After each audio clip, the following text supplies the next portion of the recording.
Mas vamos lá, o tema da live de hoje, que eu pensei em falar para vocês, é sobre exaustão no autismo, né.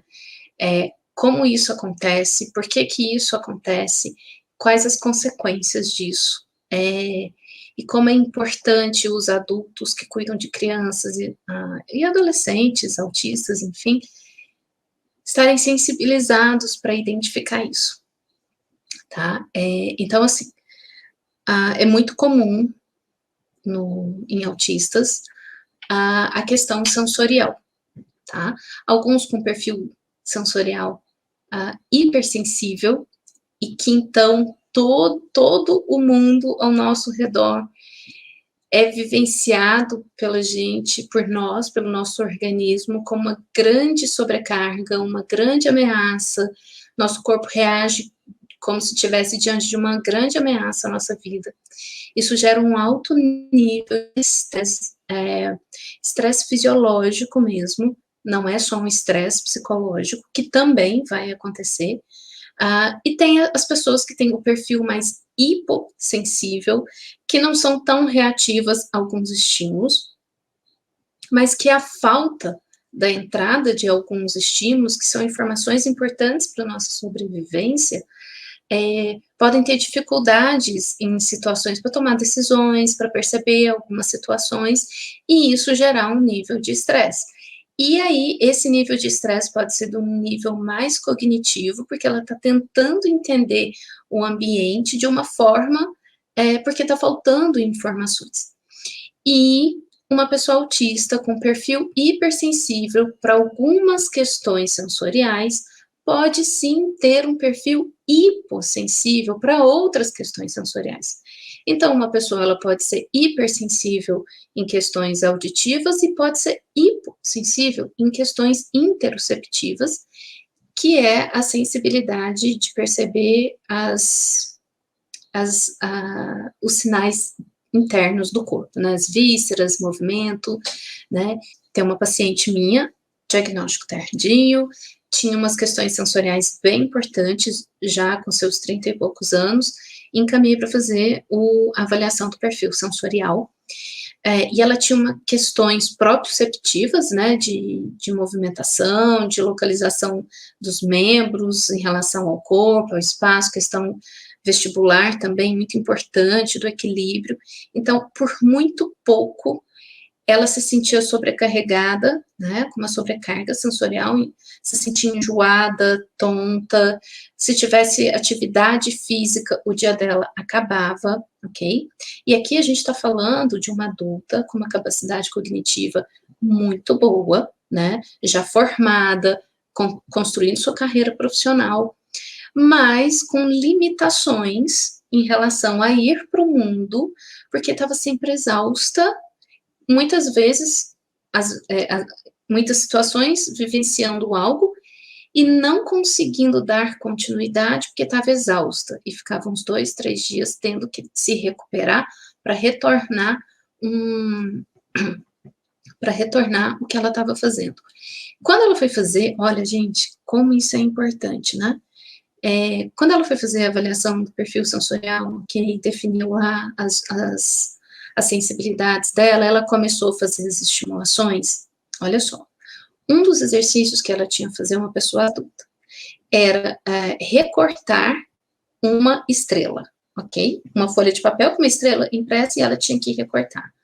Fazendo esse movimento, ela ficou enjoada, o estômago embrulhou, começou a ficar tonta, aquilo já foi uma sobrecarga para ela, ok? Numa outra sessão, ela teve que dar uma cambalhota. A cambalhota já foi a primeira e última tarefa que ela fez na sessão, porque depois disso foi para casa passar mal e levar uns 3 dias para se recuperar. E a gente conversando em sessão, né? Imagina, ela é uma adulta que tem gerência do próprio corpo, que tem autonomia do próprio corpo, que tem poder de decisão sobre a própria vida, e tem aprendido a se perceber, a nomear esses fenômenos em si e comentar com o outro, e sinalizar para o outro. Coisa que sempre aconteceu na vida dela, né, no histórico escolar dela desde criança, mas que ninguém nunca entendeu os processos dela. Tipo, aula de educação física, desmaiava, ia para o recreio, desmaiava, tinha evento com muito calor, desmaiava. Então, era criança, uma criança que tinha muitos desmaios, o que eram, mas nada era encontrado. Era sobrecarga, né? Então, por que desmaia? Quando o sistema, quando o nosso corpo, ele vivencia um nível de estresse, um nível de ameaça muito grande, nós temos um mecanismo de sobrevivência, além de luta e fuga, que é o congelamento, a imobilização, a paralisação. O sistema desliga para proteger, porque o cérebro entende, bom, a gente vai morrer mesmo, é uma ameaça muito grande, não tem solução de fuga, não tem recurso para luta, melhor desligar, porque aí morre sem dor. É um movimento involuntário, é o que muitas vezes a gente vai encontrar, muitas vezes não, é o que a gente vai falar no autismo. Quem é da comunidade do autismo já conhece esse termo, quem não conhece vai conhecer esse termo. Quem é autista ainda não conheceu o termo, quando falar o que é, vai identificar que é o shutdown, que é o desligar, né? A gente usa esse termo em inglês, mas na verdade é uma imobilização, é um congelamento. O cérebro desliga, ok? Mas essa descompensação, né, o desmaio, tá num polo, né, tá num extremo, mas no dia a dia a gente pode ter uma imobilização que se arrasta por 2, 3 dias, um nível de exaustão, não tem força para nada, não tem energia para nada. Nos adolescentes e adultos, como é que a gente vai ver isso, né? A pessoa não levanta, não toma banho, não come, tá lá só vegetando e existindo. O adolescente ainda sofre com isso, porque o pai e a mãe ainda tá forçando a fazer coisas, né? E a criança, isso também acontece com a criança. A criança vai desligar por 2, 3 dias, vai ficar apática, vai ficar sem energia, desconectada de tudo e todos, desconectada de pai e mãe, desconectada socialmente. Porque o organismo dela está o organismo está em mecanismo de sobrevivência total. Ele precisa se recuperar, né? E qualquer coisa que vier a mais pode ser um estímulo simples, uma situação simples pode gerar mais sobrecarga, porque aquele organismo já está transbordando, né? E daí a importância da gente começar a pensar que cada evento que acontece na vida de uma criança no dia já é um grande evento, né? Algumas pessoas já ouviram falar, outras não. Tem a teoria das colheres, né? Que é a quantidade de energia que você acorda no dia. Então, você acorda com 10 colheres de energia, né? A pessoa não autista, ela vai, faz uma atividade, ela gasta uma colherzinha de energia. Ela faz mais 2 atividades, ela gasta 3. Na primeira tarefa do autista, ele já gastou 5, né? Isso na primeira tarefa do dia. Agora ele tem mais trocentas mil tarefas no dia, ele já não tem mais energia para gastar. Então, a Jo tá aqui, né? Ela tem um vídeo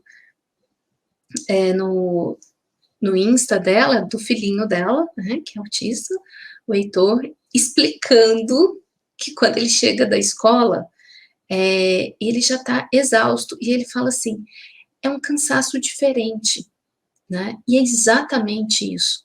Mas a Jo é uma mãe autista, que tem se trabalhado, se conhecido, entendido o seu autismo e podendo validar cada fenômeno, cada evento que o filho dela vivencia, né? E daí a importância da gente falar disso é de poder validar a criança quando ela traz, quando ela sinaliza os limites dela. Se ela está cansada, não está fazendo o corpo mole. Ela não é preguiçosa. Então, a medida para ter isso, nenhuma escala existente no mundo, por mais padrão ouro que seja de avaliação de comportamento, não tem em nenhum livro, em nenhum artigo, qual o comportamento ideal para o seu filho. O seu filho, o seu aluno, ele que vai te contar, ele que vai te ensinar quem é ele, o nível de energia e disposição que ele tem nele. né?